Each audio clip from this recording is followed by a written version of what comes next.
Hello and welcome to the class. So today we are going to study a very important topic, that is project method of teaching in the subject pedagogy of a school subject, history. So the learning objectives for today's class is to promote learning through practical problem solving, to encourage students to actively engage in all activities, and to understand the various steps of project method of teaching, so that the students can actively interact and participate in all the activities which are presumed by the teacher. So let us now take a look at the origin and the significance of the project method. Actually, project method is a medium, and it is a medium of instruction which was introduced during the 18th century into the schools of architecture and engineering in Europe.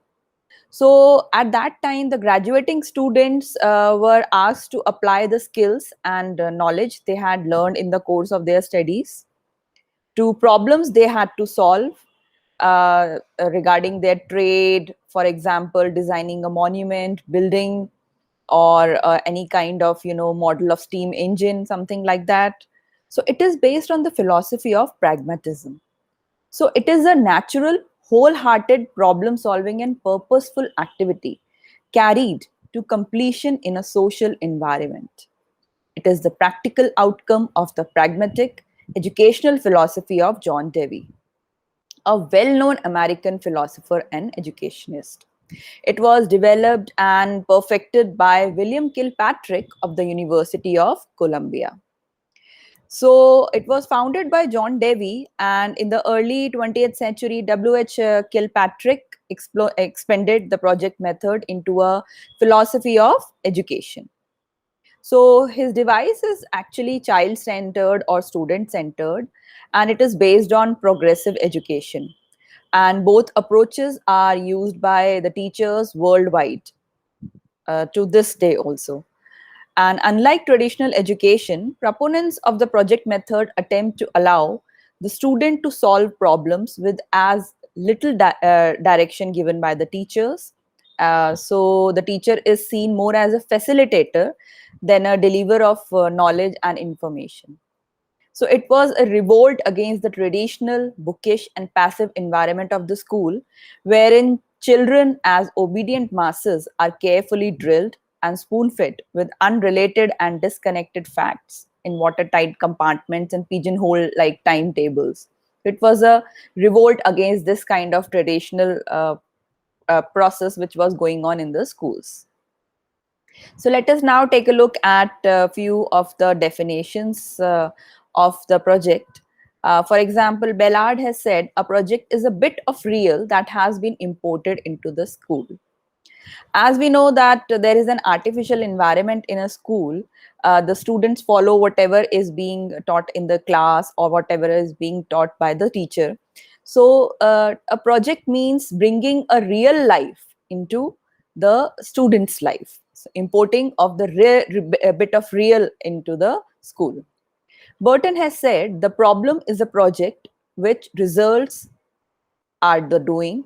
The motor element is not what makes the activity a project, but the problem solving of a practical nature accompanying the activity. So basically, if a project is given, there must be a problem. And at the end, when the project is complete, there should be a result of the project, there should be an outcome. Whereas J.A. Stevenson said, a project is a problematic act carried to completion in its natural setting. So this can also be done that within a natural setting, a project can be given, a problematic question can be given, a problem can be given to the students, and they try to carry it out at the given place, at the natural setting where they have to find the solutions for them. Then Snedden has said, project is a unit of educative work in which the most prominent feature is some form of positive and concrete achievement. So here he has believed that project work gives some kind of positive and concrete achievement. Then, according to Kilpatrick, a project is a wholehearted, purposeful activity proceeding in a social environment. So in this case, he has mentioned that it is, all round development, a kind of a whole all round wholehearted purposeful activity, we can say, which is proceeding in a social environment in which the projects can be given in group form. Collectively they can do it, in cooperation they can perform any kind of project. So this is how William Kilpatrick assumed as the project method.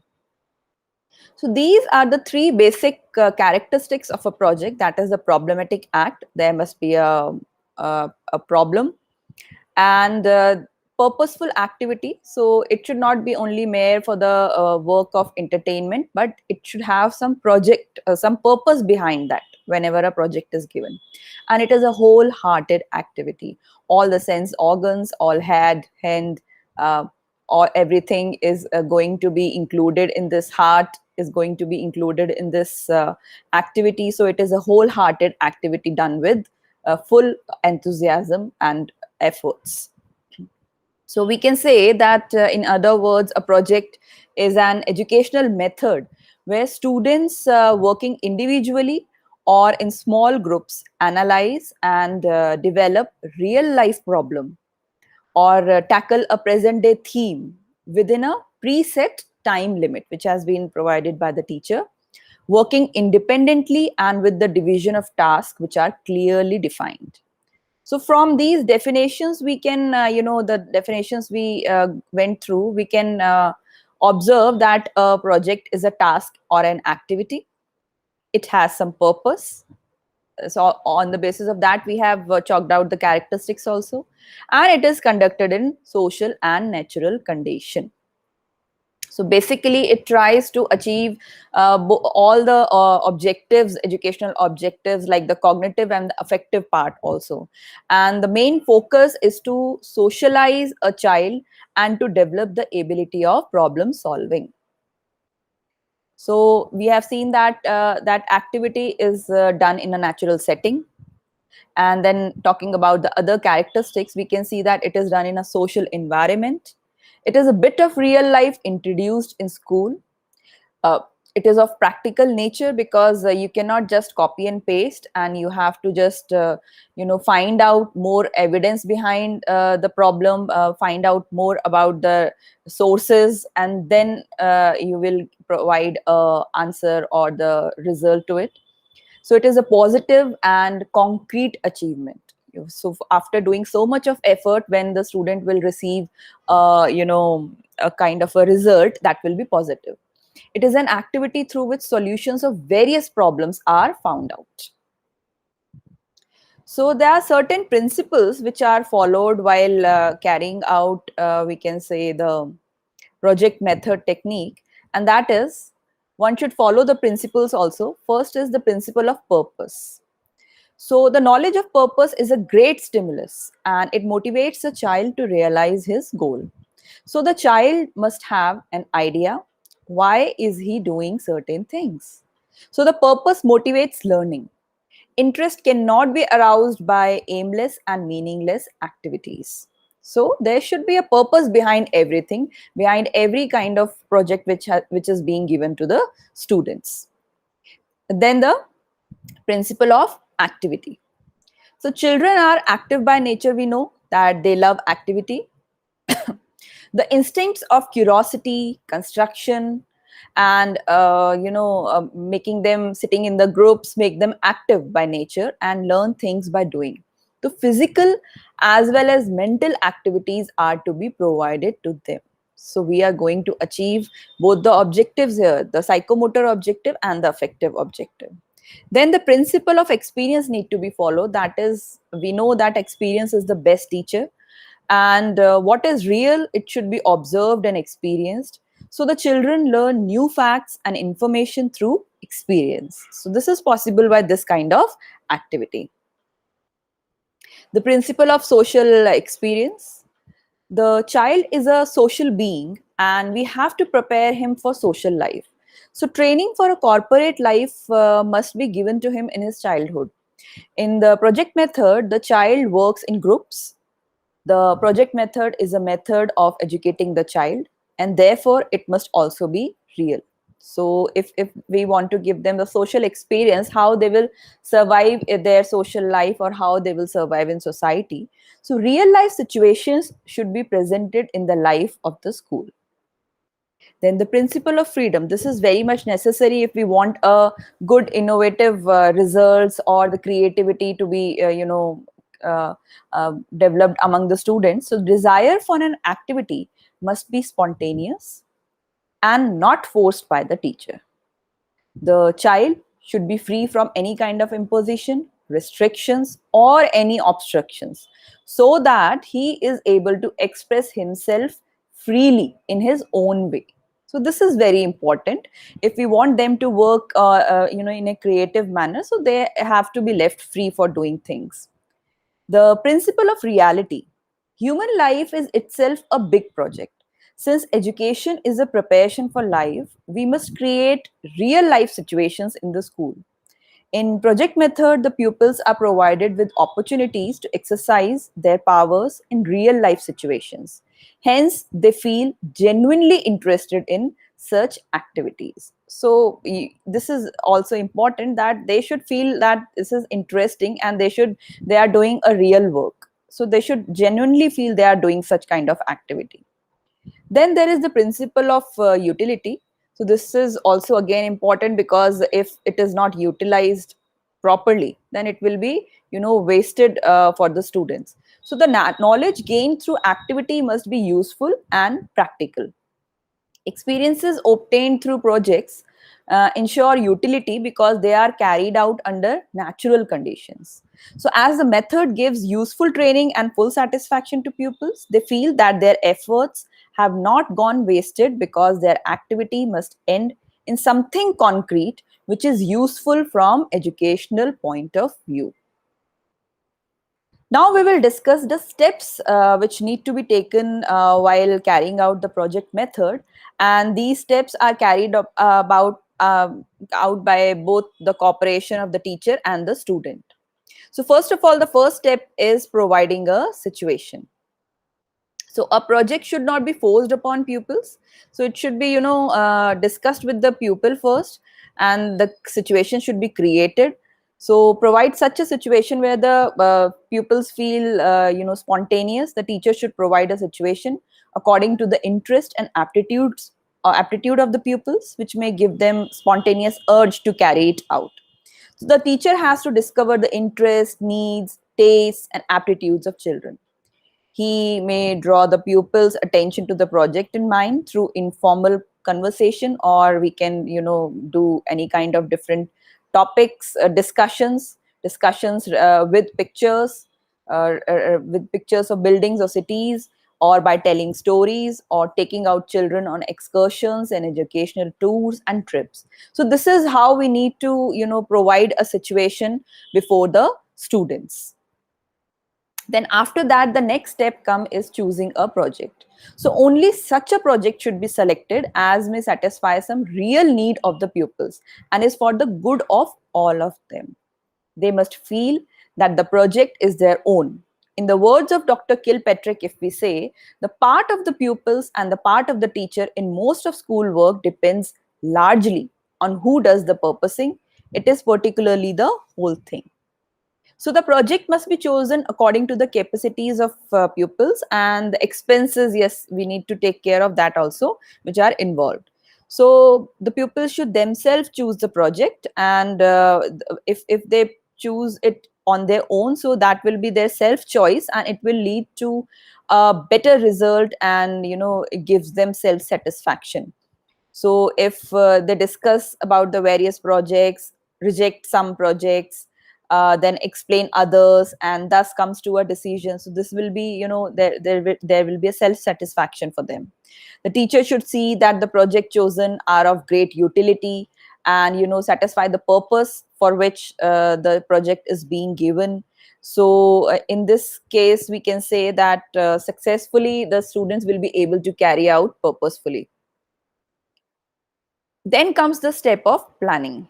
So after deciding upon the topic to be chosen for the project, then we have to go through the planning part.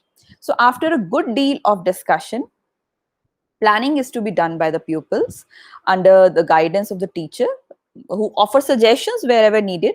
So the entire plan should be put in black and white by the pupils in their project book before working on that plan. So it should be written, it will be, give a good impression, and the students will be able to go on a certain path. They will not, mislead from any information.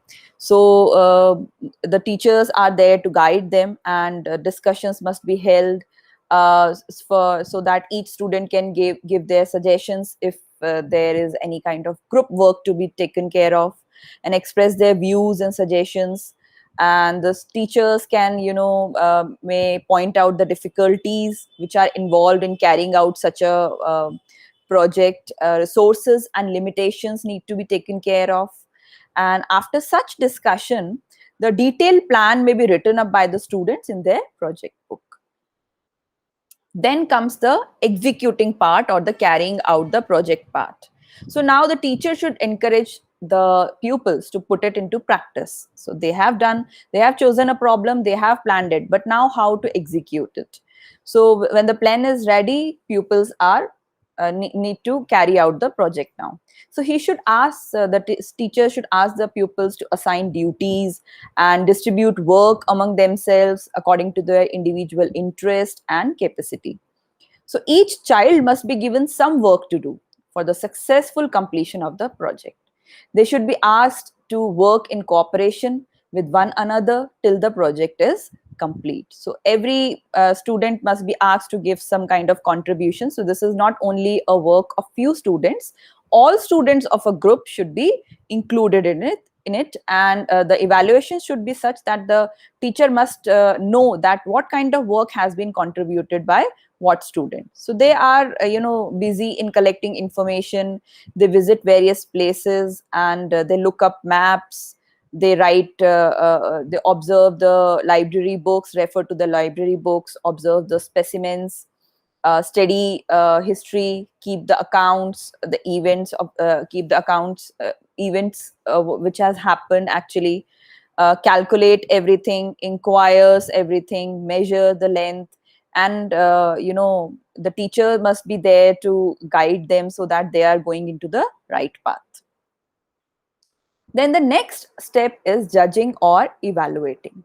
So after the completion of the project, the students should be asked to review their work. And this is very important. We need to teach the students that how to self-evaluate, self-review their work. So they should note down their mistakes, if there are any, and see whether they had proceeded according to the plan. So it is a sort of self-criticism, which is very important form of training, and it should never be, neglected.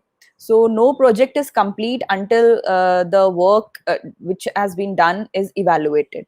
So students should assess their work on their own, whether they have been carried out in accordance with the rules and regulations set up earlier with the plan, or if there are any mistakes, then it should be noted down. Then the last step of the project comes, that is the recording or the reporting of the project.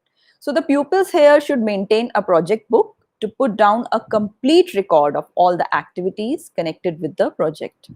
So this record will include the choice of the project, its planning, discussions held, duties which were assigned, references and the books which were consulted. So that must be mentioned at the end. Information which has been gathered, limitations, certain limitations which they have faced, the experiences which they have gained, and what kind of guidance they sought after. So important points for future reference and guidance are also to be noted down. So it is a kind of a follow-up. So the teacher should, tell them how to record everything. So they should also keep a complete record of work, how the work has been done, what discussions were held, how the everything was done, how the duties were assigned and everything. So whatever the steps were taken during carrying out any kind of project must be mentioned uh, judiciously in the record book.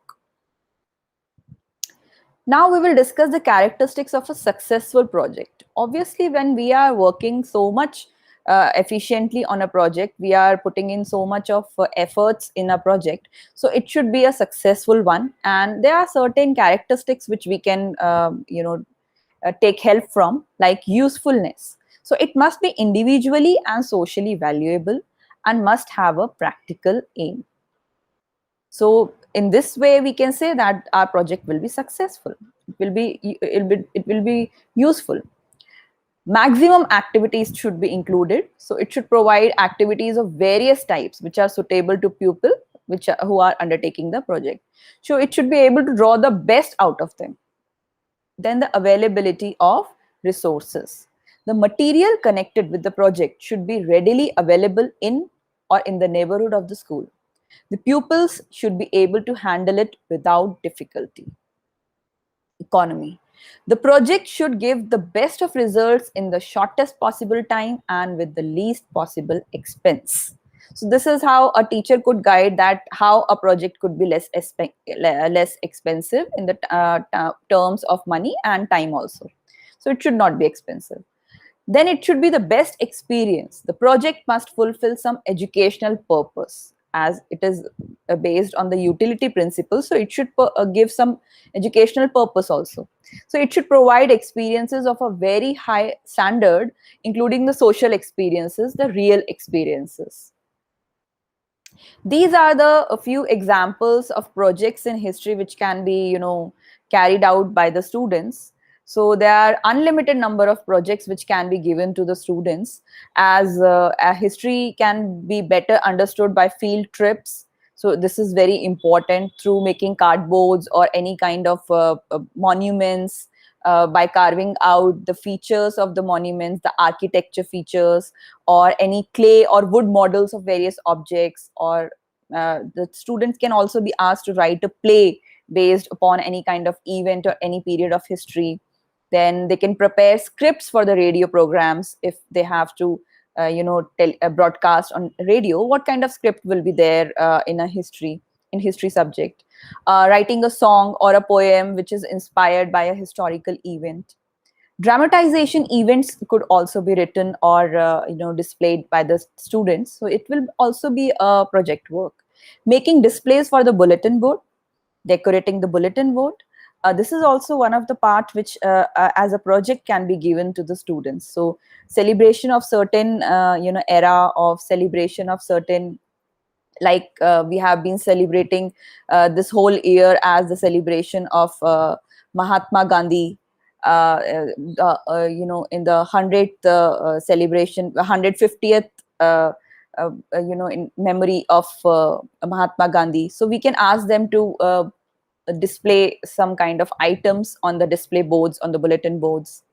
So preparing various kinds of pageants in form of history will be very interesting if we kind of role play is done, or any kind of fancy dresses to be carried out.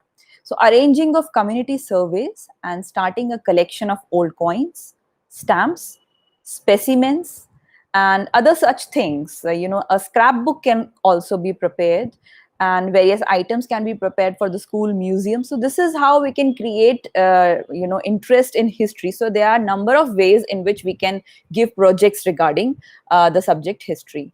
So according to Kilpatrick, there are 4 types of projects. He has given certain categories of the projects. That is, the first type is constructive project, and that is practical or physical tasks such as construction of article, making of a model, digging the well, or playing the drama. So a very new kind of thing is being done. So that is the constructive one. So they have to do some things which are related to some real work. So they can prepare charts, models, maps, etc. Then there is aesthetic project. So appreciation powers of the students are developed in this type of project through the musical programs, beautification of something, appreciation of poems, and so on. So aesthetic fields like music, drawing, painting, culture, these kind of projects are related to aesthetic project. Then there is problematic project, and this is regarding the problem solving aspect. So in this type of project, problem solving capacity of the students is developed through their experiences. So it is more and less based on the cognitive domain, and they can be asked to relate the problems which are related, solve the problems which are related to their real life. So how these problems need to be solved, how they can, if they were in that position, what decision would they have taken. So this kind of problematic projects can be given to them. Then the fourth kind of project which has been given by Kilpatrick is the drill project, and it means it is the mastery of the skill and knowledge of the students, and it increases the work efficacy and capacity of the students. So drill means the practice one, again and again they will repeat and they will learn things.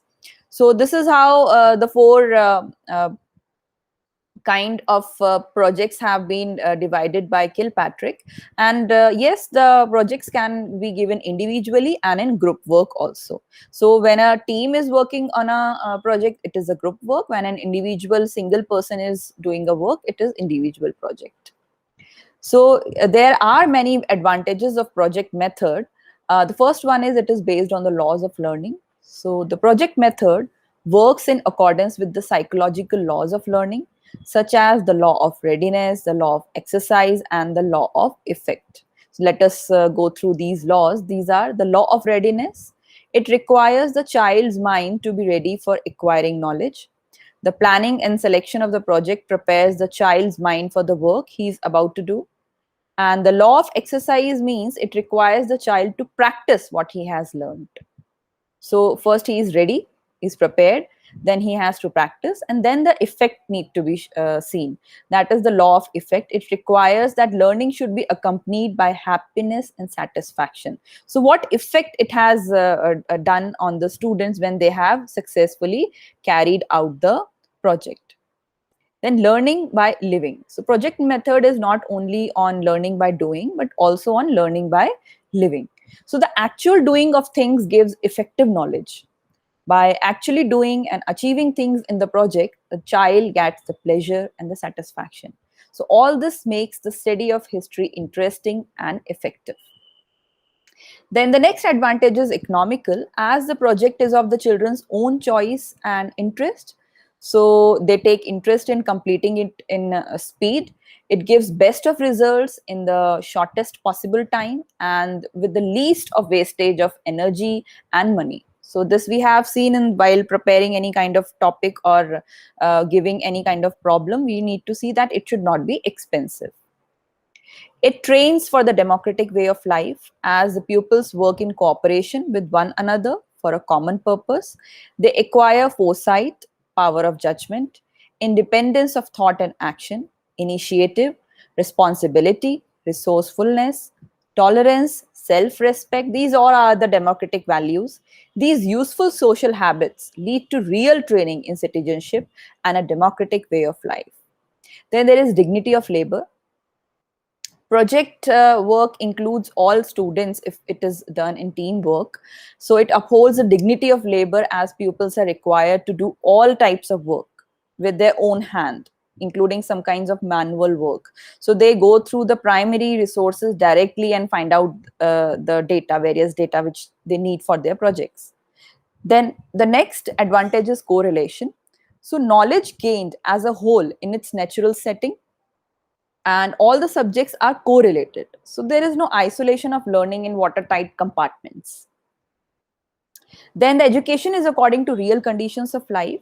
So the projects are related to everyday needs and experiences of the child, as various subjects are taught to the extent they are applicable in practical life. Knowledge gained is real, practical, and useful, leading to the formation of proper habits and attitudes.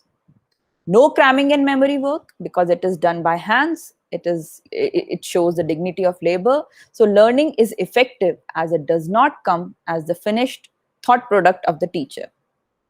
So it comes as a byproduct of useful activity. So children learn by doing things themselves. So all the outcomes which they find out is on their own. They learn the problem solving attitude and exercise thinking and reasoning power. It arouses individual interest and skills. So project activities have very broad range. Every pupil finds a challenge somewhere for himself. Then the next advantage is individual learning. As the project is pursued by the pupil, a lot of incidental learning takes place. To attain fair accuracy and success in the project, the pupils seek answers and solutions to many questions which have been arising in their mind. And they thus find out the answers to the problems which are covered in a textbook also. So after discussing the advantage, let us now discuss the limitations of project methods. So first of all is the expensive. Uh, uh, we try to make it less expensive, but still there are certain things which needs more of time and money. So for its successful completion, project requires a lot of material, so which may not be easily available at the local level. So therefore the ordinary schools cannot afford to adopt this method, as they are not in a position to spend so much so much on a project which requires a lot of money, material and time. So it can be very time taking also. So out of the busy schedule, there is the project works needs extra work, so it becomes expensive in that case. Haphazard and scrappy knowledge, the project method disturbs the essential logical and chronological arrangement of teaching history. Loose ends of knowledge are left here and there because the students need to find out the knowledge on their own. So if work in different subjects is done according to this plan, so they will not be able to collect the knowledge in an integrated manner. So certain portions of the subjects do not come into the project at all. So therefore this method may be taken up only occasionally, so we cannot go for every kind of topic to be carried out by the project method of teaching. Too much strain on the teacher. So project method expects too much from the teacher because a teacher need to be involved from the planning part till the evaluation and the recording part. So every teacher cannot be efficient in all subjects, nor as intelligent and resourceful as to suggest suitable projects and impart knowledge through them in a correlated manner. But this can be improved by, if a teacher tries to put an effort, tries to do something new, they can do such things. Lack of suitable textbooks. So suitable textbooks of history written on project method lines are also not available. So we can say that there are restrictions for the resources. This adds to the difficulties of the teacher as well as of the students. Disruption of schoolwork. If the school is to be run on project method, it is not possible to follow any fixed timetables. So sometimes a certain teacher of some subject is giving a project, then it may disturb the other class also. The students will be involved in that, will be engrossed in such activities. So in the absence of any fixed curriculum, the prescribed syllabus in various subjects is seldom finished in time, because most of the time will be taken in guiding and finishing the project. So this can be very much time taking and it can disrupt the school work. So it is possible only if usual procedure of teaching is followed. So the project work should be integrated within the teaching work, then only it will not interrupt the school timetable. Then no balanced learning for all pupils. So some more developed and capable children are inclined to take all the responsibility upon them. So all the students are not taking interest in this kind of project because they don't have a capacity to do so. Only the few of the percentage of the students are doing so. So keeping others in the background, they want to do all the work. Sometimes some students can do that. So this provides ample opportunities to students to look on and do very little. So few of the students are very happy that they don't have to do any work because many are there to do work. So all the pupils are expected to engage themselves in activities with equal seriousness and zeal. Then there are certain suggestions we can follow for making it successful. However, most of the disadvantages of project method would disappear if we, when many modern concepts are accepted. Like pupils' growth and development are much more important in the education process than the memorization of facts, which are forgotten very soon. In the project procedure, pupils' cooperation in the planning and execution is almost secured. So both the individual and the group enjoy and immeasurable satisfaction and pleasure at the successful conclusion of the project. If utilized in accordance with the class desires and teachers' aptitude and interest, this method gives excellent results. However, method is not an educational panacea. The projects are rich in possibilities for teaching only when combined with direct learning. So sometimes we can do so. Systematic study, demonstration experiments, and discussion on development of subject matter need to be done. It should be used as a supplement to classroom teaching and not to, just to save our time so that we don't have to teach in the class. So the projects may be carried on for half the day, and for the remaining half, there may be class teaching in essential subjects, or some time limit can be set where the students can make utilization of their leisure time while preparing for the projects. So home projects may be given to individual students or group of students who are living in the same neighborhood.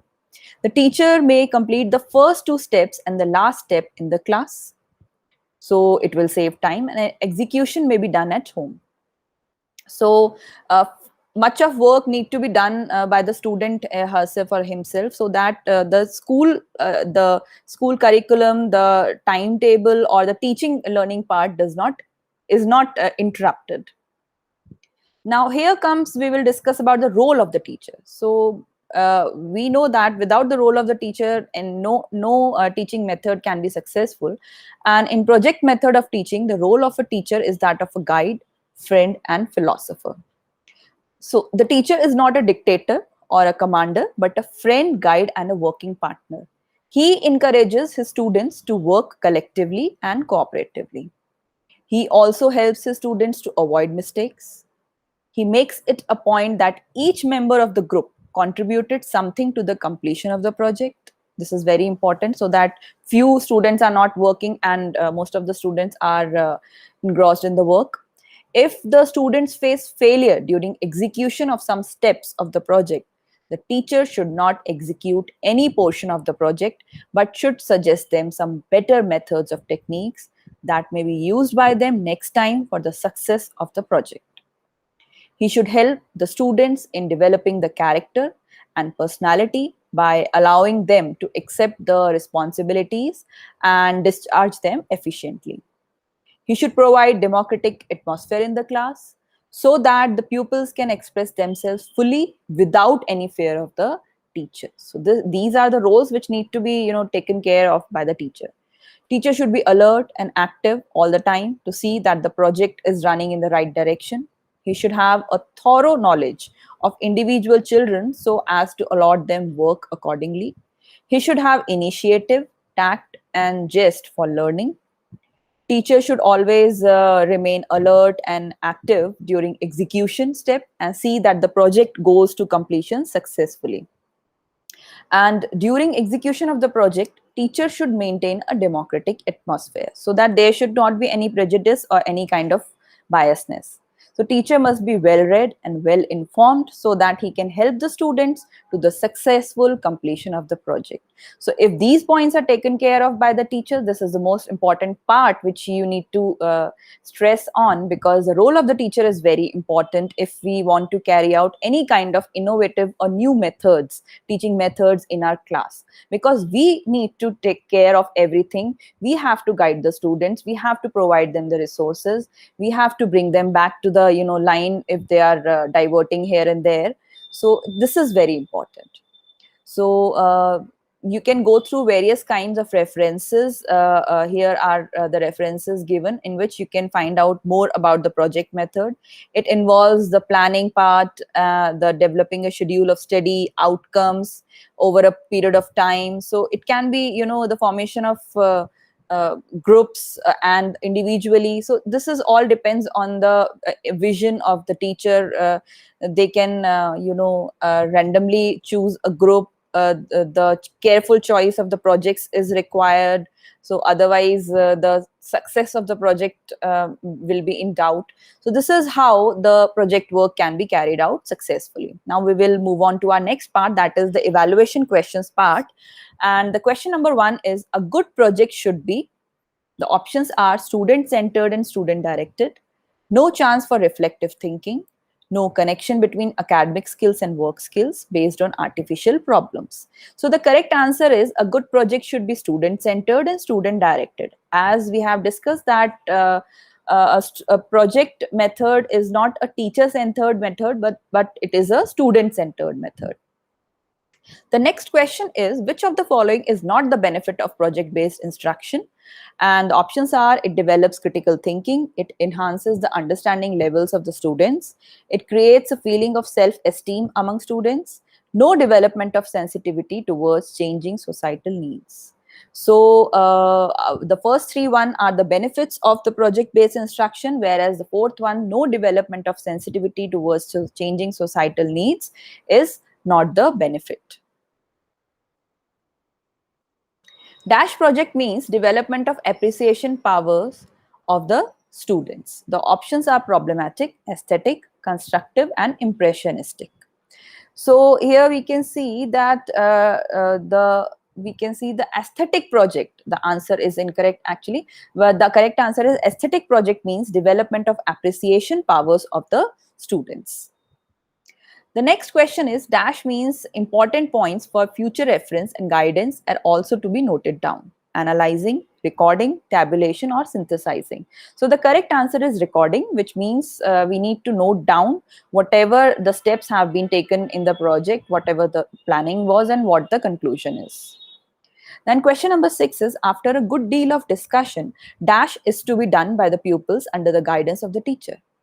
The options are teaching, planning, resource, or language. So the planning part, the answer is planning, is to be done by the pupils under the guidance of the teacher.